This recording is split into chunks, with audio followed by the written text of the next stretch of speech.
All right. Hi. We're live. I'm so excited. First of all, I want to say that when I started this podcast not too long ago, I made a list of my top 5 guests to be on the list to interview. And I know you don't know me. Obviously, it's the first time we meet, but you were with my wife. You were on this list because first of all, I'm a customer. We're at Mandy Salad right now. I call it a busy Thursday because it's really busy, as you can tell, in the restaurant. And you were on the list of the entrepreneur I wanted to have on the podcast. So first of all, I want to thank you very much for your time, your valuable time. And they don't need no introduction, but let me do an introduction to make sure that you understand who we're in the presence of. So they own 8 restaurants in Montreal. They own also 1 restaurant in Toronto and 2 small shops that are opening in Toronto or are open in Toronto. They've been in the business of salad for quite some time, but it's a very original way of bringing salad to the market and in the restaurant. I'm in the honor of the presence of the 2 sisters that co-founded the Mandy Salad. Hi, girls. Hi. Thank you very much for being here. Thanks for having us. Yes. I want to go right into not the Mandy Salad because I feel like I'm going to talk about it after, but being here for the past hour and seeing how busy it is and everything, my first question would be, how were you able to create? I feel when you come into Mandy's, you kind of feel like a different vibe. Like you're, I don't know if it's on vacation or I don't know where we are when we come into Mandy's, but I feel like the vibe that you were able to create is something different within other restaurants or anything in the business. How were you able to do that over the years that you've been in the business?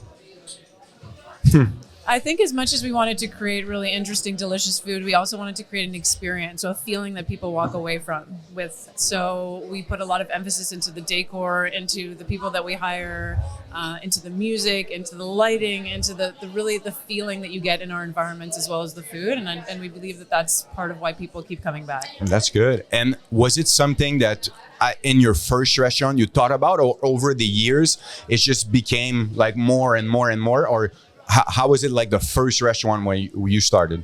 It's definitely evolved over the years, but the first restaurant was important to create an ambiance. And it was especially so because our first establishment was inside of a clothing boutique. So we needed to really consider the aesthetic, which is Becca's forte and continues to be her specialty. So to make it harmonize with the boutique à linge, with the clothing store that we were in, and to create that fashionable look and aesthetic. And if we now, because we're talking about it, if we take it back a couple of years now, when you first started, you were in a boutique shop, like you were saying. How did it all come about? Like Mandy's, like the first, I know it's your name, but like the story of how it all came about. Like where do the first conversation even start about, hey, let's make some salad?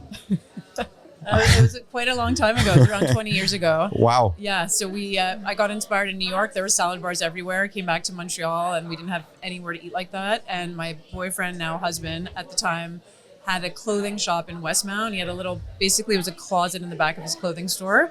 And I convinced Mandy, who's incredible in the kitchen, she's my sister, to make salads with me in the back of his store. So he let us do it rent free. And we created a word of mouth community in Westmount. And that's how it started. And were you able to get traction at first when you started, or? No. It was a lot of family and friends coming to support us and, contribute their, they were encouraging of us, but it was definitely not enough to sustain our business at first. I mean, like Becca said, her husband was so kind enough to give us, the space to experiment. And that was kind of our incubator for ideas. And we understand why most restaurants can't or don't survive after the first year. It's a lot of overhead. So we were really grateful to have that time and that freedom to experiment and to have kind of a rent-free zone. Wow. And did it all started with salad? Yeah. Only salad? Salads and smoothies. Wow. Salad and smoothie. Yeah. And what was the difference? I mean, I'm a customer, but when you taste a Mandy salad, it's Mandy's, like it's different. But at the beginning, what was not the key ingredient, but what wanted you to do? What did you want it to do for the special menu, or what was special about the menu that you wanted to create that then after that it evolved into word of mouth and then more in that because you feel like this salad is just different? Yeah. How was it at first to create that? It was fun because it was after a lot of traveling to Southeast Asia. And I wanted to make salads that weren't just there's such a westernized kind of yucky part of salads, or boring. I shouldn't say yucky, but like romaine lettuce, tomatoes, cucumbers, that's it. And that's a salad, maybe some onion. And there's so many ingredients that you can put into a salad and so many flavors to play with. So our first menu was maybe 10 salads, and some of those are still on our menu now 20 years later, and they're still some of the most popular ones. Wow. Like the crunchy sesame and the Latin-inspired soul salad. So all of those flavors, and also to create something that's not just diet food. We wanted to add healthy fat in a good way. So avocados and nuts and cheese and good olive oils and things that make you feel full and make you feel healthy, that you're not going to go reach for, chips or a cookie 2 hours later. Yeah. And Becca, was the first restaurant something like when you start in the back of a shop and then you have the idea of like growing and everything? Can you tell me more about like the idea of like having something small in a shop and then was it a thought to just go bigger when you started and create this whole experience for customer, or how this idea came about just growing the business, or seeing the vision when you're in a small shop and you don't really know, it's just friends and family coming? Day one, when we started, I don't think we had any idea that this is where we would be today at all. I think we were both just doing what we really loved, and we both were very committed to serving these amazing salads. And I loved designing the space and branding this cool thing that people really liked. And I think it took a little bit of time before we started realizing that we had something successful going on, because we had this small cult of people that were avid customers that were coming in almost every day to eat the food. And there was definitely something there. And we started listening to the whispers that it was real. And when my husband's lease was up in Westmount, we had to make a decision whether or not we could hold rent on our own, and do we want to make this a viable business independent from the clothing store. And we always say no risk, no reward. And we took the leap and we signed our own lease. And once we stepped outside of the clothing boutique into our first storefront on Sherbrooke, it was one block west. There were lineups day one, and we learned that there were a lot of men that like salads, because there was no men coming into the women's clothing store for years. There was just all different kinds of a demographic that we had no idea wanted to eat salad that were coming in. And if you take us back to that moment when you took the leap, when was that? I guess 10 years ago? We had been in back of the store for how many years before we opened up our own? So from 2004 until 2013. So almost like 9 eight years, years, 9 years ago.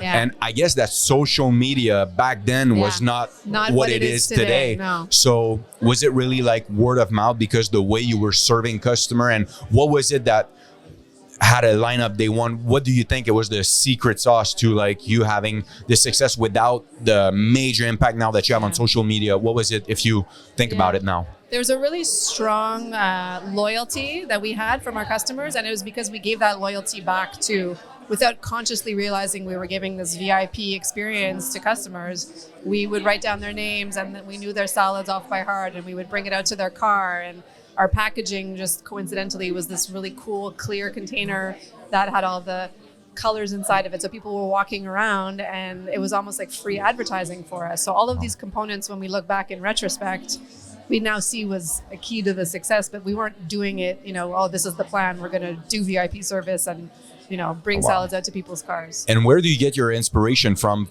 to create that whole experience and everything? What was the inspiration of like the inner space when you get in and everything? What was that inspiration? Where did you take this inspiration or motivation to do that? So the look and feel of the stores is really, I think, just a combination of experience and mostly travel, and just being obsessed with fashion. I worked in fashion before this, and I got to sort of translate my creative wants into interior spaces. So I love mixing all of it. I love being able to, it's a big amalgamation of all the different places we visited. And today with Instagram, there's inspiration. You can travel into someone's living room in India and see such cool things just by the click of a button. Wow. So, with that major success that you had now, that you get traction, you get lineups, I guess there's a question at sometimes on how do we keep the service A1 and the rapidity of, when I come to Mandy's, I order and then 5 minutes later I get my salad. We're so happy to hear. Yeah, I guess that. Really? That's such great news. But I guess that you were probably scratching your head on how do we keep the service going and the rapidity of, like, it's not a restaurant that you sit in and then wait for hours or have a whole thing, which I guess it's different a little bit. Yeah. You can tell me more about it. But was it a challenge in the kitchen at some point to now create like a line? I don't know how it works, but to create something that it was keep the service going and everything, like the orders coming in? Yeah, it was definitely a challenge. So we had to configure, and we started to use consultants to figure out operationally how to set up our kitchen to the most optimal speed, and how to even build the salad in a way that makes sense. You put the ingredients in first and then the dressing last, and the lettuce. So all of these things, were worked out over time. And a huge part of it is our training. We needed to really train, when you start to have more than one location and you want to make sure that the consistency is across the board. It's so important if you're coming to Old Montreal or you're eating in Toronto that this, the crunchy sesame salad is the same crunchy sesame salad. So it takes a lot of behind the scenes work to get that. Wow. And it brings me to a point where the two of you have a conversation and say, hey, we got traction here. There's maybe something that we can push. When was that moment that say, hey, we're getting traction, maybe we can open more? You start momentum. It's hard to create momentum, but to keep it, and then after that to grow momentum, it's a whole pair of things to do. But do you remember those times when you say, hey, we got something in our hands, now let's get to work? And yeah. When we opened up the first storefront in Westmount, we sort of outgrew the space, and it was so busy that we needed to expand the operation. And our next big location was on Crescent, and that was a huge leap for us to open up downtown with downtown rents. And everyone told us that we should be serving wraps and all sorts of. We were never going to be able to pay our rent just with serving salads. And I think that was our biggest risk that we took. And there were lineups also day one, and Mandy and I would look around the dining room and notice that there was all strangers there that we didn't recognize, and it wasn't just people that we knew coming in to support us. It was people that genuinely were coming in to eat the food. And I think we got addicted to that feeling of opening and having it be what people wanted to eat. So we kept doing it, and we kept reinvesting ourselves into the business, and we kept opening up new locations. And the biggest drive, I think, for that want and that flow is that it's really cool to be providing healthy food for people in other areas of Montreal, and we realize that people want to eat this way, and men and women alike, and it's really rewarding. Wow. And we spoke about it quickly, but both of you have kids, not one, but a couple kids, and it's something that transparent within your business. The values and the family oriented. We see pictures everywhere of you and your family. Was it a challenge to balance life and when you get momentum and you need to work, and then the kids and the marriage life and everything? Can you talk a little bit about that, the challenge that it was, and how were you able to keep a balance about everything? We both were pregnant at the exact same time, like 2.5 weeks apart from each other. And it was at that point that we really, we looked at each other, we're like, okay, we need to figure this out, and we need to not micromanage everything. And I think at that point it was sort of the universe's way of telling us, you can trust your managers, just make sure you have a good team and they'll take care of it. And when we did, so this was around the time that we opened up Crescent. It was 2015, and we had just given birth, and we really had an aha moment, where just hire the right people, make sure that they're doing the right thing and taking care of the business. And even to this day, we still prioritize family time. We have, an agreement to pick up our kids at a certain time and don't talk about work during dinner. And if something comes up after dinner, we'll get back to it. But it's an understanding between us that's really nice. Wow. Amazing. And it's now you have traction, a couple of stores opening. Mandy's is not only salad now. You have different products. Yeah. How was the introduction or the thought about books, your own stuff? You have a small store, I feel, within every restaurant that you have. How did you think about that? And then after that, how big was that a push for you to do? We love sharing with people what we love. So we've invested in creating products that we think that other people are going to resonate with the same way we do. So all of our favorite dressings, for example, we wanted to wholesale them and put them in grocery stores.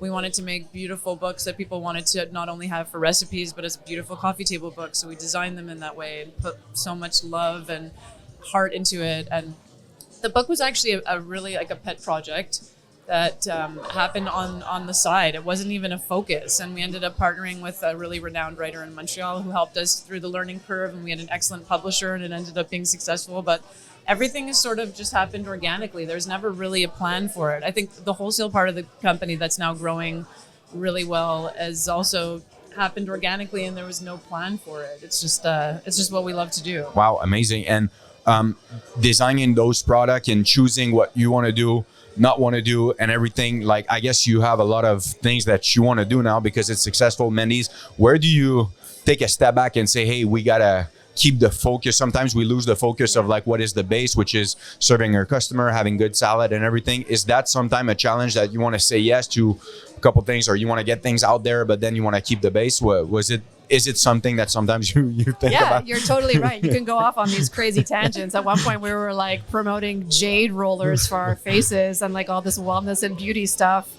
And not to say that there isn't something wonderful about jade rollers. It's just like, okay, what are we really about? What do we stand for? What's our main, not only our bread and butter, but like our values, and what is this business, what do people really resonate with? And so to focus on the good food and the things that people can take home into their kitchens and to make their homes or their meals easier and more delicious and more nutritious, that's something that we're really focusing on now. And maybe a cute hoodie every now and then for people to walk around in and enjoy the design. That's fun too. But you're right, as entrepreneurs, and you are too, it's like your brain is all over the place in terms of creativity and ideas. And it is sometimes hard to stay focused. And I think staying focused on the one thing that you do really, really well is the key to success. And how big is, let's go back. My question would be, how were you able to recruit those talented people? Or what would you say is the thing that you were able to attract those talented people that you have within your organization and keep the same culture? Like I was saying at first, when you're a customer, you feel a vibe when you come to Mandy. I feel that your employees feel the same thing, like they're proud to working for Mandy's and everything. What was the key ingredient on how to do that? Because I feel in 2023, sometimes it's something that, creating an environment or a feeling of apartments with the company that some companies are missing to their employees. How were you able, or what is the key points that you would say that you were able to say, hey, we got to focus on that so our employees stay here, or we grow our community of employees? And what are the key components of doing that, or how were you able to do that? I think when we're interviewing people or meeting people that we wanted to onboard on our team, it's maybe an energy or a frequency that we can identify with. And when someone's a good person, if you're a decent judge of character, and the rest of the stuff is trainable. Like you can be a wonderful human being and you don't know how to necessarily chop cucumber the best, but we can teach you that. If you're a lousy human and you have excellent knife skills, then that bad attitude is going to become a cancer in your organization at some point. So we look for those high levels character attributes that embody our values, and then the rest we train in our own way. Wow. So. And now that you are going on, you have 8 stores, one under construction. I saw recently which is the old spot, the original spot, if I'm not mistaken. So we have on Laurier, we're renovating. Yeah. Okay, good, amazing. And now that you have 8 here in Montreal, where do you want to expand next? We're not talking about the Toronto. We'll go there, but are you in the plans of doing more shops around, or? Because now, because of social media, your word and everything has spread so much, I feel that, is it in the plan to probably do something outside of Montreal? I know you have Laval, but more like in Quebec region or Quebec, or is there a scoop somewhere that we can have? Quebec. Or maybe... Yeah, our dream is to be in Quebec City, or there's so many opportunities in Montreal. I think we got very excited about the Toronto market, and because we're a relatively small company, we have to put all of our resources in terms of people there, and we're focusing on the Ontario market for right now, but there are definitely opportunities in Montreal that we still kind of scratch our heads around. So. And I saw you had an event at one hotel in Toronto. So when I want to speak now, we're conquering Montreal's market. It's going well. And one point I want to touch on is I feel that you've been constant in the way that you deliver things to customer and also deliver things to your online presence. Mandy's has been present online and you've been consistent with that. Is social media a big part of Mandy's success, or the brand, the online presence? Absolutely. We're very grateful too that we got on board at the very beginning when Instagram wasn't really anything. I remember it was my brother's friend from Dubai. It was like a big thing in Dubai at the time, and she told us that we needed to get onto Facebook, and we got on like Facebook and Instagram, and it just started very organically. And I think because we started at the very beginning and we did it organically, and we never paid for any advertising online, it's just something we've always liked to do. And I always loved the photography part of it and the branding of the photos, and Mandy loved all the content of it. And I think the fact that we did it ourselves and we never outsourced a social media company, I think there was an authenticity that came with our posts and the way that we were communicating directly with our followers that made it work for us. Wow. And now that you're having success here in Montreal, you're successful. Sometimes you get you get not stagnant, but you get proud of where you are. And sometimes entrepreneurs are going to slow down a little bit. Now we're talking about Toronto. What brought you to like say, hey, was it a demand that you had for people that were asking to, hey, come to the Toronto market? And I saw that you had a tremendous event at one hotel in Toronto. Can you talk about just the conversation at first? Hey, should we go to Toronto? We're having this success here in Montreal. Do we keep on growing this? Like it's another leap that you have to take. Yeah. Can you talk about that? Yeah, Montreal, Toronto has always been a strong connection. And maybe it's because of the large student community that comes from Toronto to McGill or Concordia and then go back and they're like, oh, please, they'll DM us. There's nothing like this here. So the amount of requests that we were getting or family and friends connections, it's not that far apart, just down the 401. And we had gone several times, and it was February 2020. We were about to sign the lease in Toronto. There's even a picture on our Instagram of us like walking proudly through Yorkville, like we're coming to you. And then, March 2020 happened. So we're so grateful we didn't sign then, but it was always in the works. It was like a bucket list dream of ours. The next location would be Toronto. And once, the pandemic slowed down a little bit, we went ahead with it, even though it was uncertain times. And we opened up our first dining room on Ossington in a really fun area in an amazing culinary creative street. And it worked like gangbusters. Wow. I think also as an entrepreneur, you're always nervous. What is the next step? What is the next biggest challenge? And if you can overcome that challenge, then the world is your oyster. And I think in like the deep part of ourselves, we thought that if we can make it in Toronto, we can make it anywhere in the world. Yes. And it's given us the confidence that we can work outside of province, and people do want to eat salad. So it was a nice reaffirmation for us. And was there ever, I have to ask this question, was there ever a challenge? I mean, your sister, business partner, I mean, I'm working with my wife, but there's discussion that, that you have to separate life and business. Was there friction or is it something that sometimes you have to, hey, let's sit down, talk business, and then put family aside? Was it a challenge at some point to be in business with your sister? I know people are always shocked to hear this, but no, people don't believe us.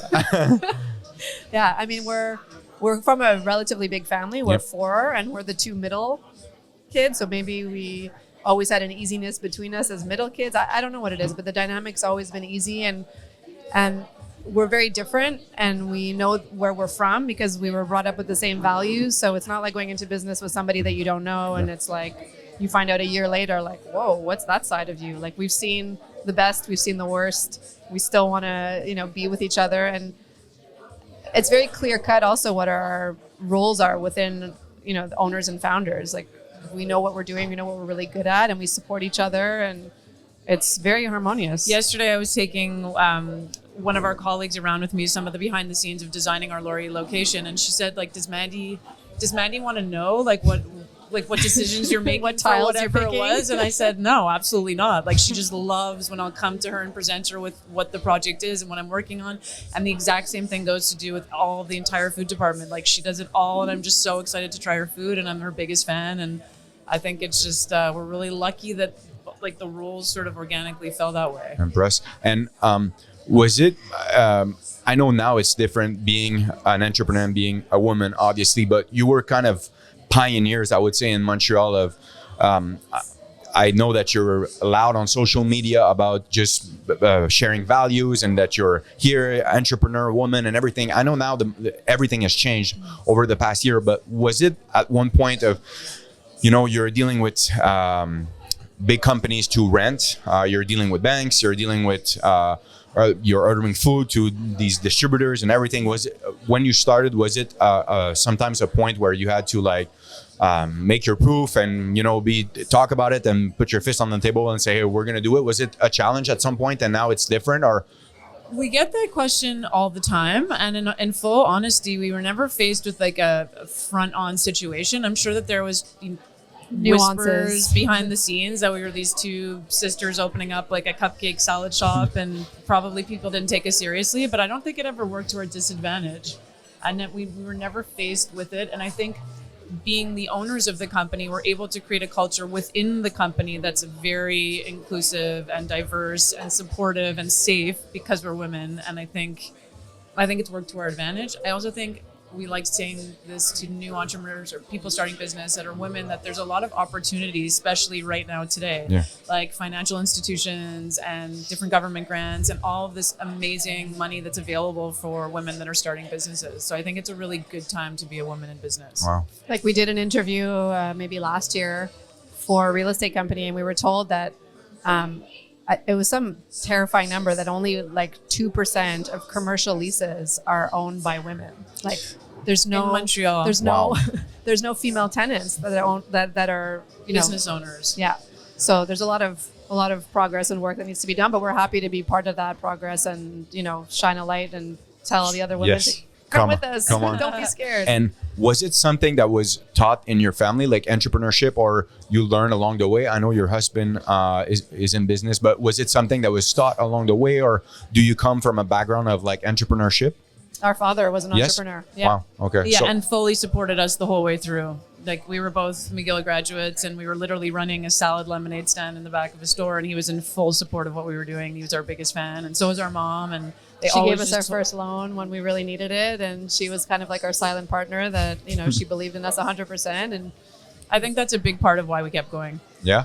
Yeah. The family? They never told us to go be lawyers or doctors, or they let us do our thing. Wow. Amazing. What is a day now in the life of the two sisters who own Mandy's? How do you, I know you must have so many projects and things going on and everything, but what is a day consisting for you, both of you? What are you doing on a daily basis in the business to make sure that it keeps growing and the service is good and everything? What are you doing on a daily basis? I'm really curious. Well, we always start our day talking to each other after the last kid is dropped off.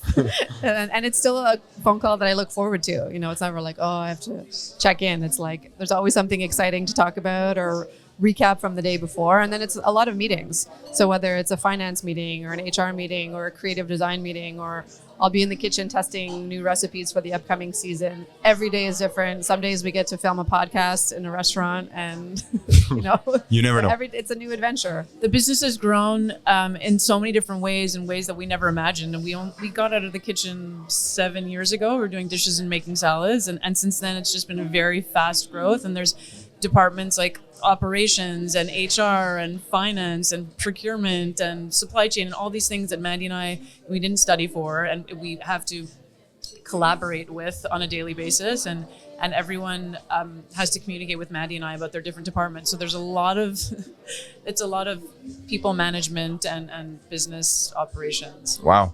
What would you say over the years, if you look back now with the success that you have and everything, and what's also in the future for Mandy's, what would you say as far as, the market is evolving, social media, everything, what would you say is a key component of your success that you think, if I could pinpoint a couple things, this is one of the things that kept us always ahead of the curve and always in just being ahead of everyone? And what is one of the things that you would say to like an entrepreneur, if you focus on that, I think that you press that button and you keep going and being consistent, like you can succeed? What was one of the point for Mandy to like, if you look back at it now, what would you say is a key point of your success? Why it worked? I think we were the beginning of our segment of the industry for sure. I think it was timing. We were very lucky that we started serving salads when we did, because we were the first in Montreal. So I think that definitely contributed to it.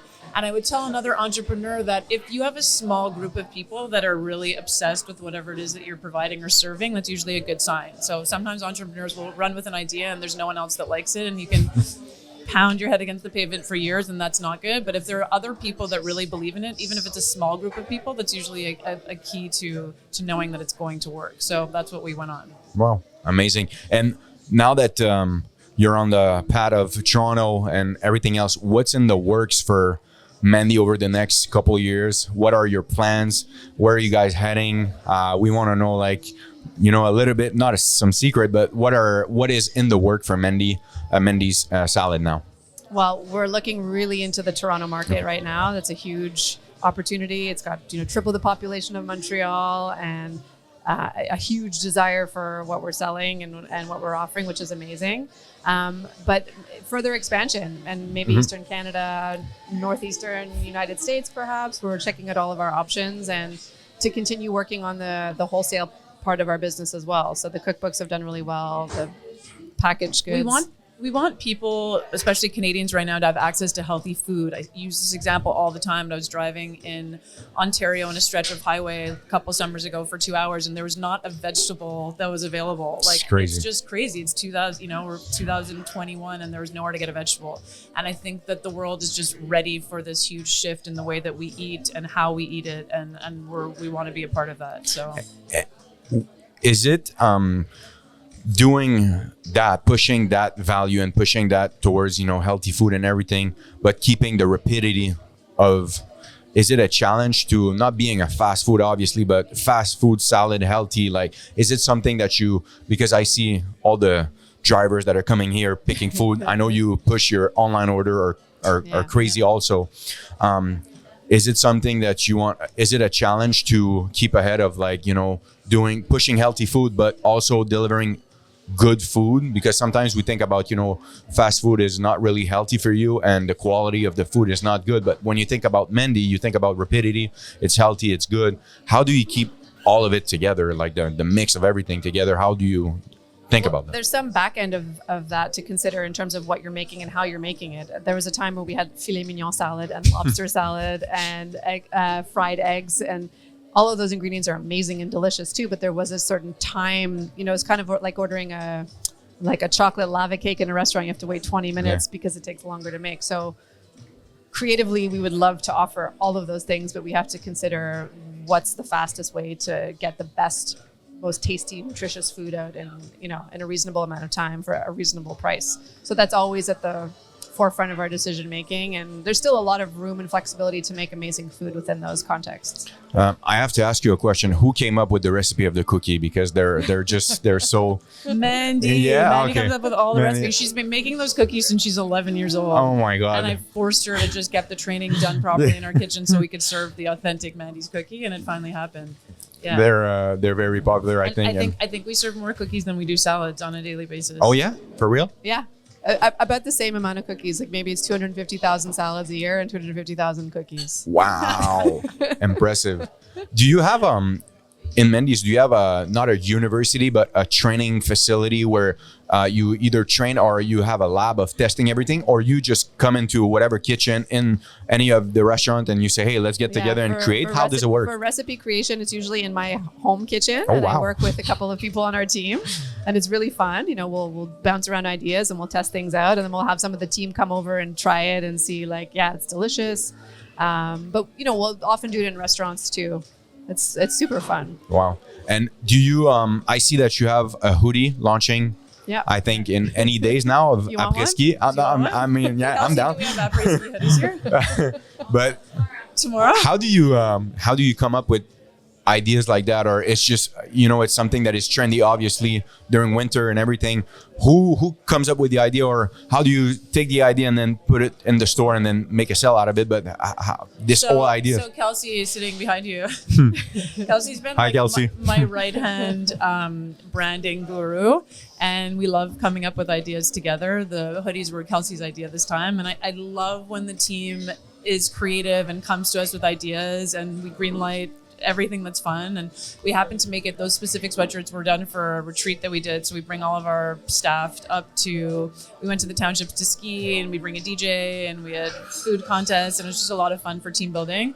And she had the idea of making après-ski hoodies that we put on Instagram, and then through Instagram everyone's like, I want to buy one, and then we're like, sweet, and we ordered them now to sell in our restaurant. So It's just like is it something that you're always open about hearing an employee have an idea or talk about something that maybe in a restaurant is not working well or something? do you always have, I feel that sometimes the boss are seen as like this people that are not going to listen or not going to turn the table for their employees and everything. Is it something that is important for you to listen to whoever, you know, with the group? 1,000%. It's everything. Yeah. Yes. Yeah, we wouldn't be here without our team, and Because- it's a two-way street all the time. And and not only is it important for engagement and retention, but it's also the reason that we have this team that we built is because we love their ideas and we want them to be able to contribute to the success of it. Wow. And now that I want to talk about the hype, because my podcast is called The Hype. How do you create, not fake hype, obviously, but real hype within your business? What would you say are key components, or for Mandy's, how do you create, or how would you define hype in Mandy's? Internally with our employees or Both. Or, You can talk externally? about, we can talk about both internally and externally, because I think both are really important to keep the business growing, employees and obviously customers. So I would say from a customer facing standpoint, we do it obviously through social media. That's our only marketing tool. And just in our restaurants themselves, we love it. One of our values is good vibes, and we love creating hype and good vibes in our restaurants. So we said whether it's music or the training of the staff or making sure that everyone's feeling good every day and the way that we're serving people, lighting, as I mentioned. And just doing cool, innovative things. I think that's what really creates the hype and keeps us relevant. As long as we're constantly evolving as a brand, I think that that's what keeps the hype up. And we never want to stay stagnant. So whether it's in design or product or the recipes themselves, we're constantly changing. So I think that's a part of the hype. And internally, it's a lot of communication. We really try to keep the values alive, and they just don't lie on a book in the handbook. Behind our counters, they really live, and we try to do that through training and through engagement of our leaders with their teams. And we have rallies every day, and Mandy and I do a lot of actual interaction with all of our staff to make sure that that they're getting the hype. Wow. I think that there's something to be said too about authenticity, and I think that resonates with not just our staff but our guests as well. Is that, you know, it's named after one of us. We're actual two human beings. There's pictures of our kids and our families on the walls. There's a fine line between trying too hard, like keeping it real, and just being yourself. And I think that people really like the cookbook. That it's almost like a Dear Diary sometimes. Like we felt so exposed and vulnerable after the cookbook came out, but it's just our true story. And people like to know the truth, and they like to know who people are and how the stories came to be. And without trying too hard, we like to share, and without oversharing, you know, just who we are and our relationship and our story. And people like that. And I think it translates well. So that definitely helps. When you come into a restaurant now of yours, are you picky about, like, do you look for everything when you come into, is staff becoming nervous a little bit? Are they becoming nervous? I get a little bit crazy. Yeah? Over the years, I've been a little bit, I got even crazier. But yeah, I think it's all in the detail. And I think that's what's the success of a company, is in the detail. So yes, like I'll go in and I'll check out like garbage bins at lunchtime in the bathroom, because I like, that's where I live. But yeah, In the it's details. Yeah. Yes. And for you, the food. Yes. I mean, I won't ask you how many salads you eat a week, because I guess it's a lot, but is it something that you always want to check in and see like how it's tasting, and is the staff doing good and everything? Exactly, like quantities. I know they're measuring scoops, and does that salad look shiny and dressed enough, or does it look dry, or is there too much, you know, of this or that, or not enough? You know, like I love fresh herbs. When I see a salad going out without the basilic and the mint, I'm like, no, it needs to have that. And if you could talk to yourself when you started in the first small boutique, what would you say to two young entrepreneur women that are starting in a salad industry? What would you say to yourself in that small restaurant when you started now, if you had the chance? I think I would say just be the guest and be the staff too. So if you can, it's almost like an exercise in compassion and empathy and role reversal. If you can just imagine coming into this establishment, what are you looking for? What working conditions would you like? What do you want to be served? How do you want to be served? What ambiance do you want? And when you start understanding what the other person's experiencing, rather than just your vision projected out, it helps to create a symbiosis and a dynamic that works well, because you're always considering other people. And I would want to tell myself to be patient, and that it takes a really, really, really long time for most people to create success. So just be patient with yourself, and it'll happen. What did you ever have doubt about, you know, where this was going? And I guess maybe when COVID hit, or I don't know, it was uncertain and everything. Was there ever points that you were like uncertain about the business? And Yeah, the first, until we opened up our own establishment, like outside of the boutique, it was always, every winter was like bank accounts in the red and checks bouncing and looking at each other like, what are we doing? We're sharing our Volkswagen Jetta between the two of us and driving chicken and vinegars around, and like had no life. We couldn't close the shop. Like we were there all the time. But there was just this conviction and this belief that there are people who are diehard about it, and we just need more people to try it out. And we didn't give up. So don't give up. Don't give up. Is there a crazy idea that you did at work? Like, do you have a crazy story about, I remember I went there, delivered this salad. Do you have a crazy story about you being and sharing the same car? I mean, things like that. Do you have a crazy story that you remember saying, hey, I remember we did that. That was crazy. So when we were on, Lori and Mandy got pregnant with her first child. We didn't grow up with nannies or with help at home, because I was a stay-at-home mom, 4 kids. There's a lot of work for her, but we weren't used to having that, you know, that in our homes. And Mandy wasn't comfortable getting a nanny at the beginning, and we were making the salad and doing all the dishes. And remember bringing her first son to work in a baby carrier. And he was front facing, and there was a client and paying, and he like projectile milk vomited on the client, and I was there, and I remember all of my breast milk. You are getting nanny right now, or into daycare. Yeah, and then he started daycare like the week after. But that was like so that was pretty life changing, getting nannies, because that's been a huge. I think a lot of women don't like talking about that also in business, that you need to have an entire like army and a team behind you if you want to really make a business. So we have a lot of help. Yeah, and there was a point where we were thinking maybe we should start our own daycare, because there were a bunch of women that were getting pregnant within our team. We're like, well, maybe we could start like a garderie in the office and put like, so anyway, that didn't work. There's so many stories. Late night coming home after a night out and making vinegars, like vinegar reductions. I used to make our sweet sesame reduction at 4 a.m. after partying. Like every night I would come back, and I would just have to like boil it, like super drunk. Actually, one time it was actually a huge. She's an international model. She's a Victoria's Secret angel, actually. So she was in town dating one of our friends, and we were all partying in my kitchen, and she had this big bucket of the reduction of sweet sesame vinegar that. It spilled. It's like a huge thing. I feel like it's still on the floor in my kitchen 10 years later, but it's spilled everywhere, and the smell and the mess, and yeah, it's just like the early days. Wow. Now that the brand has become, I mean, obviously it's your name, but now that the brand has become a thing on its own, right? That it's huge and it's present and it's there. Is it in the plan to develop, other products around the name of Mandy's other than restaurant? Possible. Yeah. We want to develop lifestyle brands. So there's so many opportunities there, whether it's kitchen goods, whether it's home goods, whether it's fashion, who knows? Wow. Yeah. That's amazing. And now that we're nearing the end of the podcast, what would you say to, sometimes life goes fast, life happens, we got employees watching the show, we got entrepreneurs watching the show. What would you say to the audience that is, on the fence of, should I start my own thing? Should I do something?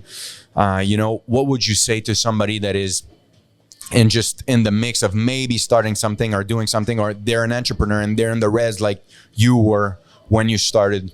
What message would you like to, transcend to those people? I would say that there's no dress rehearsal for your life. This is your life. This is it. This is your every day. This is it. So if you're waiting for that moment for, under these conditions, everything's going to be perfect, and then I'll start, it's not going to happen.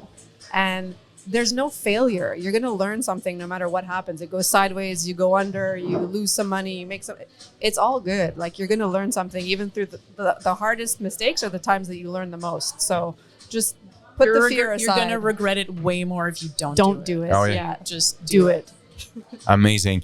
Well, I want to say, first of all, I want to say thank you so much for your time. Just a crazy story on how they are so open and and amazing. The way this all happened is because I DM Rebecca on Instagram saying, "Hey, you're awesome. I'm a customer. I love your stuff. My wife's in love with you, with the brand and everything." And she was like, "Hey, yeah, let's do it right now." So I want to say thank you for your open-minded of doing that, and also I want to acknowledge you, both of you, of doing what you're doing, pushing the values that you're pushing towards your community, your customers, and pushing a healthy lifestyle with those values that you have, family oriented. I just want to say thank you from everyone, because I feel that the audience and everybody owes you a big thank you for what you're doing, what you've done, and what you're going to do next. I just want to acknowledge you and say a big thank you for that, and keep doing what you're doing because it's working. We see it, and it's awesome to see. So I want to thank you for that a lot. And we'll probably see us maybe in Venise on Quebec. Yeah. At the hotel. Yes. Next Andy summer. just explained to me all about it. I'm pretty excited to check it out. Yeah. All right. So thank you very much for watching. Drop a comment, drop a like, subscribe. Thank you very much. Again, both sisters, thank you so much for your time. Appreciate Thank it. you. We'll see you on the next one. Thank you so much. Thank you. Done. That Thank was amazing. you. Thank you so much. Thank you so You're much. very That was good. You awesome. should do this full time. Yeah. Not full time. Yeah. 3 kids businesses, but it's just a passion to share with That's people. so cool. Thank you so much. Thank you so Thank much. you. Thank you. It's a pleasure.